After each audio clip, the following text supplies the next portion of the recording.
வணக்கம். இன்னைக்கு என்ன டாபிக் பார்க்க போறோம்னா, ஹைபிரிடைசேஷன்.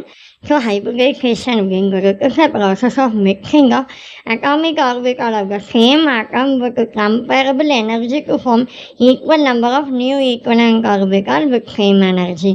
இது ஒரு ப்ராசஸ். இந்த ப்ராசஸில் atomic orbital of the same atom, ஒரே ஆட்டமில் உள்ள அட்டாமிக் ஆர்பிட்டால் ரெண்டுமே மிக்ஸ் ஆகும்போது அதில் கொஞ்சம் எனர்ஜி வந்தனா நமக்கு ரிலீஸ் ஆகும். அங்கே எனர்ஜி எதுக்கு ஈக்குவல் நம்பராக இருக்கணும்னா, நியூவாக ஒரு ஈக்குவலண்ட் ஆர்பிட்டால் ஃபார்ம் ஆகுது இல்லையா, அந்த ஈக்குவலண்ட் ஆர்பிட்டாலுக்கு இங்கே மிக்ஸ் பண்ணக்கூடிய அட்டாமிக் ஆர்பிட்டாலோடைய ஆட்டம், அதே மாதிரி அங்கே உள்ள எனர்ஜி, ஈக்குவலண்ட் ஆர்பிட்டாலில் வெளில வரக்கூடிய எனர்ஜி ரெண்டுமே சேமாக இருக்கும். சேம் எனர்ஜி, ஈக்குவல் நம்பர், அங்கே கம்பேரபிள் எனர்ஜியாக இருக்கணும்.